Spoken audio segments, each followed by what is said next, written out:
Welcome back to the Artie Lange Show. Every once in a while, we get a really, really cool guest here. I'm really excited to have this guest here. She is the daughter of Dean Martin. And if you're young and you don't know who Dean Martin is, I feel like driving to wherever you are and slapping you in the face. That's un-American. Google him. But in any event, she is the daughter of Dean Martin. She's a singer in her own right. She has a CD out now called Destination Moon. There it is. Very pretty. And a book out about her father. Memories are made of this. And it's Deana Martin. How are you? I am excellent. How are you tonight? Yeah, so you're busy. You got a lot of stuff going on here. So busy, having a great time, though. Now, are you familiar with New York? Did you grew up here a little bit? I was born in New York. Right. I was born at 40 61st Street. So Wow. it's 61st and Park. That's where you lived at the time? Yes. Okay. Yeah. And then when do you go out to L.A.? I was 1. So we went to Beverly Hills, Right. grew up there. Right, and went to Beverly Hills High, the whole thing. I did, Yeah. yes. Frank Sinatra was your uncle? You called him Uncle Frank? Uncle Frank, Uncle Sammy. Uncle Sammy. Yeah. It really is. I know. It's like living in an American fairy tale. It's American royalty is really what it is. It was American royalty Right. because my dad was the king of cool. He was. I mean, even Sinatra sort of admitted that. You could tell. What I loved about your, I don't care how hip a comedian tries to be, and a lot of us from this generation do. Right. No one is in his league, and that's the truth. His old sketch show was amazing because no matter what he played a plumber or a homeless person. He had a tuxedo on, a cigarette, and a drink. and he was brilliant. And he was so good in it, yeah. And he never rehearsed. Never rehearsed. Him and Gleason and all those, they just, you know, it was a different time. It really was. It was a different time. He was brilliant at what he did. Right. And I remember when he signed the contract with NBC. Also a brilliant businessman, too. Yeah. Brilliant. Yeah. Because he told us, he said, you know, in those days, you were either a TV star or a movie star. Right. So he was a movie star at that time. Okay. And he didn't really want to do TV. Which means he had power in negotiating. He was smart enough to realize that. Yeah. He had power. And he told us, you know, he sat us all down. He said, tomorrow I'm going to have a meeting with NBC, and they're going to ask me to do a TV show, and I'm going to say no, or I'm just going to tell them I want an incredible amount of money, and they will say no. And he said, Why then not? I'll tell them, you know, this. So he came back that day, and he said, well, I'm doing a TV show. He said, I told them I wanted $33 million. I didn't want to rehearse. That's hilarious. I don't wonder how he came up with that price. Who knows? Yeah. You know, I mean, it was It's a like good algebra. And so he said, $33 million. I don't want to rehearse, and I will only do this show after 1 o'clock on Sunday. Wow. That's hilarious. And they it probably said, took okay. him 2 minutes to say yes. I know. Yeah. Well, and they did. for younger people, or, you know, even like, imagine if George Clooney just started doing a TV show right now that was sketches where he just never got out of a tux and was just in control, hilarious the whole time. In control. And could sing.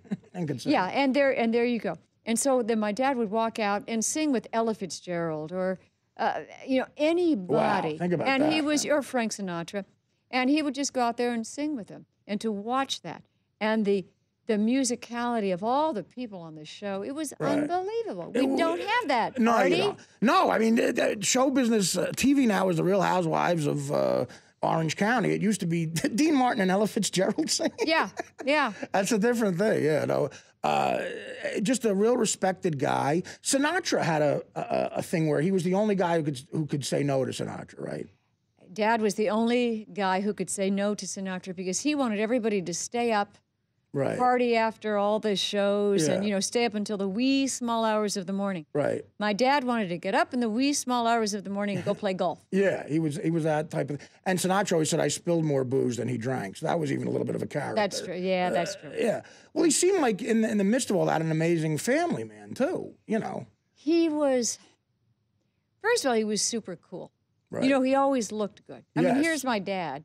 You know, and then Elvis. I have a great Elvis Presley story, but he always looked good. Absolutely. And we wanted, you know, when you're a family and, you know, and your friends are asking you to go out, you know, to dinner and everything, we said, well, no, we want to stay home. Right. We wanted to be with him. Right, because it was he fun. was fun. Yeah, yeah. No, it seemed like a great sense of humor.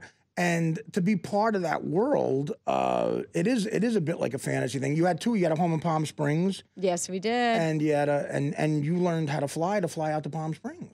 Yes, I did. In fact, I'm a pilot, And, it's an unbelievable feeling. I can imagine. To pull out on the, It's on the power, runway. yeah. It's power, and then you take off and you can fly wherever you want to go. It's a rush. It's a rush. Now, the book, first of all, it's an amazing picture of your dad on the cover of the book. Matt Helm. Memories are made of this. So what are the main memories of your father that you have? Oh, gosh. I mean, like, when you think of Dad, what do you think of?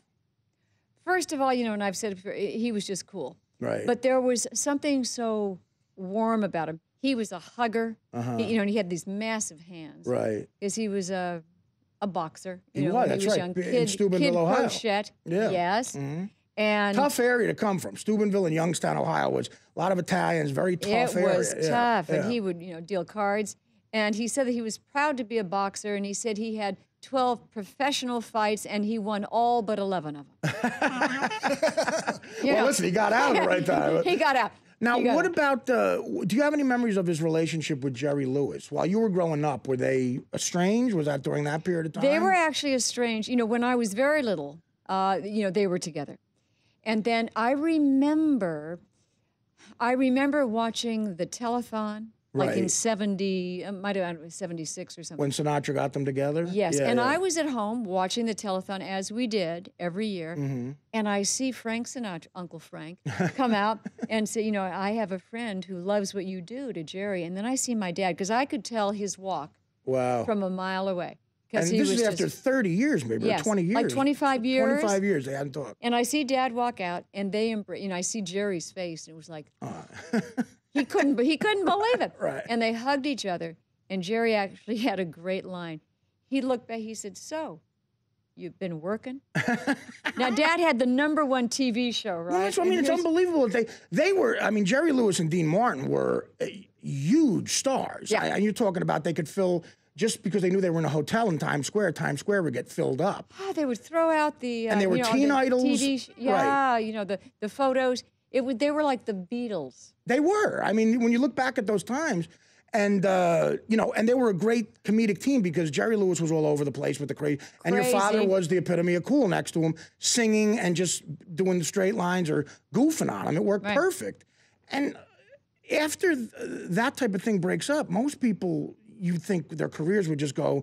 Both of their careers flourished in different ways. It's true. You know what? They were together for 10 glorious years. Yeah. And as Jerry said, he said, we had magic in a bottle. Right. And it was, he said, slapstick and sex or something like that. Whatever, did Jerry Lewis. Right. Who I adore. Do you know him? You know him well I know now? him. Yeah. In fact, he wrote the foreword to my book. that's amazing. It's beautiful.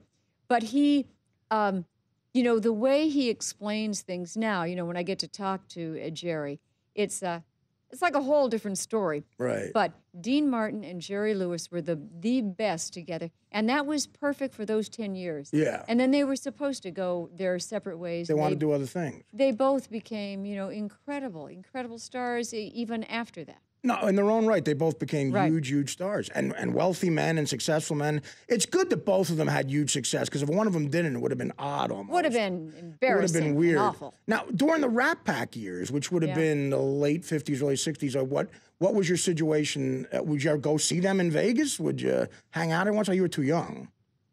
Well, I was young. I was a mere... Because you look very young. Thank you. I work hard at it. I mean, I look like your great uncle, actually. And you would be my favorite uncle. Yeah, right. And so going to Las Vegas, and I would sit in the front row. We would be seated ringside, with Dad. At the Sands or something. At the Sands Hotel in the Copa Room. And then, the stage would be dark. And then all of a sudden you would hear, "Ladies and gentlemen, the Sands Hotel is proud to present the star of our show, direct from the bar, Dean Martin." And then Dad would walk out in this tuxedo looking gorgeous, and you would hear the audience go, "There he is." Right. And he'd come out and he'd say, "How long I've been on?" And everybody would laugh. All those great jokes. Like every comic I know, we look back at those tapes. Like, how do these people get in my room and all these jokes? Right. Like, they were just so cool. You laughed and they entertained you. Yeah. And then they went and partied the rest of the night. And then they would go and they would get to Gamble. dinner, gamble, and my dad was a dealer. Yeah, that's the other thing. That's amazing. The only guy in the history of Las Vegas where they didn't yell at him, he got behind a blackjack table and would deal. He got behind the blackjack table. He would play, and if it was a pretty girl, 21. All right, we pay. You know, I mean, it was always 21. You know, they're fine. You know, and they had bust. You know, so, Right. yeah. You know, but it was Dean Martin. Yeah. And he was, and everybody loved him because he was so special. And of course, they would bring in all the high rollers. Oh, okay. Because all the drinkers would come in, you know, to see Dad. Oh, definitely. Yeah, absolutely. You know, and he would raise his glass and say, when you're drinking, the show looks good to you. You know, and you know, I mean, it was great. It was great fun, and I tried to bring that into my shows. Yeah, no, well, just that little bit brings a tear to your eye. That great song that's always used that your dad sings in a bunch of movies. Like the sailor's old quote, ain't that a hole in the ain't that a kick in the head? Ain't that a kick in the head? Yeah. I mean. So show business changes, like the 60s, all this happens. And first of all, I love the fact that you're not mad at your dad. Like, you have no bitterness against him. Like, you don't hate him. No. There wasn't all these crazy stories of you, you know, doing coke with him like Carrie Fisher or something. Like, yeah, I know. What the heck? I love that you're a normal, nice person who just is fine. And it's a testament to him and your mom. But, I think so. When the 60s happened and stuff like that and all that rebellion and stuff, how did your dad deal with that, like, at home? Was he confused by it? Was he for it in any way, or? He was confused by nothing. This is my house. Right. You live under my rules. He was Italian. No, absolutely. And we did not want to disappoint him. Right. So if he was going to call you into the den, you knew you were in trouble. And you would hear about it for a week. Oh, he's calling you into the den. Oh, no. You know, so we walk into the den, he wouldn't do anything. Right. Because he didn't need to. Right. We would be in the den and, you know, the tears would come down. He'd go, you're not going to do this anymore, are you? Right. No. And that was it. We never wanted to disappoint him. Wow. And it had a lot to do with the way we were brought up. Yeah, you were good kids. And yeah, we were good kids. Yeah. And, you know, and there was, I mean, they would have a cocktail before dinner. You know, he was home, you know, as I say, every night for dinner when he was, you know, home. And then a wine with dinner. And then that was it. We, you know, watch a movie and go to bed. Yeah. You know, I mean, that was it. It wasn't craziness. Right, and a lot of the movies that depict them, like I think the Rat Pack movie on HBO, it shows your father, Joe Montana played him. Yeah, which I love Joe Montana, but he wasn't Dean Martin. That was a problem. Yeah, they needed someone cooler for that. But they show him like drinking milk in his room in Vegas because you know. Maybe it was ulcers. Yeah, but I mean, he wanted to go home. He was healthy. You know, he'd like to get up in the morning and play golf. Right. You know, and that he liked to relax. He liked to relax, and he was smooth and easy and natural, and he made everything look so easy. Yeah. No, and it made me, you know, he was such a good role model for me. Right. That I wanted to do that. Mm-hmm. And, you know, and so now I bring that into all of my shows, and I had no idea how hard he worked because he did make it look so easy. Right. And it's not. No, he's not. The great ones always did, you know. Yeah. Yeah, my God. I mean, I've been doing stand-up for 25 years. I got to make it look as easy as your father and Sinatra did. I mean, they're out there just having fun. It looks like they're partying and they're making money at the Sands. And they remembered everything. What about when the Beatles came about and stuff, the Rolling Stones? Like, what did you think of all that stuff? Okay, so I've a couple good stories. Dad was, he was the MC, the host of the Hollywood Palace when the Rolling Stones came into town, like the first time. Okay. He called me. He said, Deana, come down here. You've got to see these guys. I know you're going to love them. He said, they're dirty. I think they just got off a boat. They're greasy. I know you're going to love them. Right. So I went down, you know, with my sister, and we watched, and they were doing RSECPCT, or they were doing Respect. The elite, because Aretha Franklin used to tour with them too. I think they would do that song. Yeah. And there they were, and Dad was just he knew that his daughters would love that. Right. So we came down and we saw them. He had a lot of grief because of that, because he said, you're not going to leave me here with these Rolling Stones, are you? And he rolled his eyes. He said, really? Weren't they great? And it was a big brouhaha because Dean Martin. And he was kidding. He was kidding. Yeah. Because that was him. Well, and also he's saying it, so it makes a big deal. It's him saying, and it was cool. No, because Sinatra, you always hear stories about Sinatra when he dated Mia Farrow and she would listen to the Beatles. I would love to be a fly on the wall for this. She's like, get that crap off. Like, yeah. It seems like your father dealt with stuff a lot more laid back. He dealt with it better. But here I'll tell you how well he dealt with it. He recorded a song in 1964 called Everybody Loves Somebody that knocked the Beatles out of first place. That's right. Yeah, he was still up there. Nobody else could do it. Yeah. So he sent telegrams to Frank Sinatra and Elvis Presley saying, I did it. No, that's true. I mean, the country still loved him that much. Oh, yeah. A lot of that. What years was the TV show on for? Was it in like 64 to 74. That probably helped too. He was so famous and popular still from TV, and he could, and it just sounded good. It sounded great. Now you say you have a good Elvis Presley story. Elvis Presley. And I was very little, and I went to Paramount Studios to see my dad, and I was standing out in front of his dressing room, and it was, outside. And in those days, the stars drove around on bicycles, not golf carts. Oh, really? Yes, it's a long time. Okay. I'm not telling you when.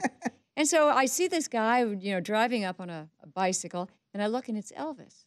That's hilarious. First of all, Elvis on a bicycle. On a bike. And he comes up, and he parks the bike, and he sees my dad. Of course, he was a huge Dean Martin fan. Right. Huge.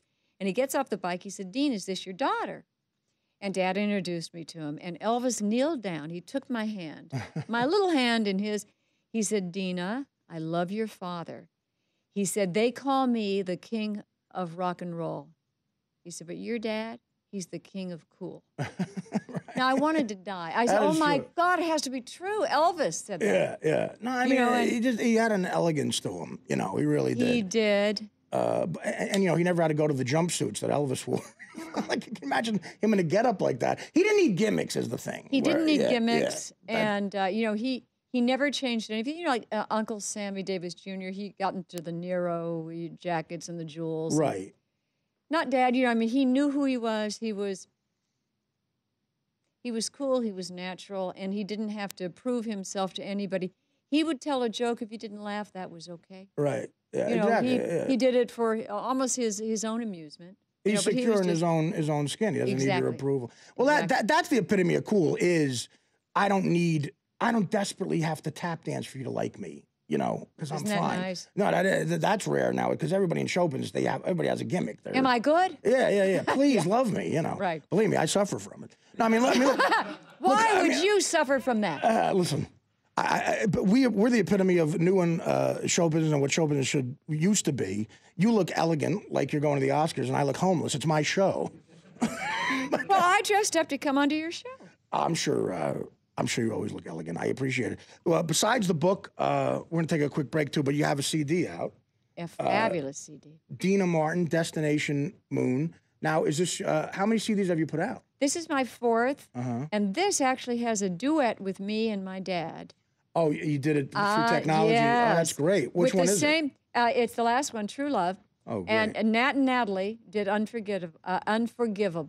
Unforgettable. Right. Why do I saw that movie with Clint. Oh, right. Unforgiven. Unforgiven. Yeah. Unforgettable, right. Okay, that was great. And so, And so, Nat and Natalie, and we did it in the same recording studio with the same engineer. And so it was me and my dad. Okay. Unbelievable story. So it's a beautiful song. That's awesome. That's worth it probably just for that. Okay, we're going to take a quick break. You can hang out a little bit longer? I will. Yeah. Deana Martin's here. The book, again, is Memories Are Made of This by Deana Martin about her father and the memories of her father. Forward by Jerry Lewis. Check that out. And the CD is Destination Moon. Back after this. The Artie Lange Show. Weeknights on Audience. Only on DirecTV.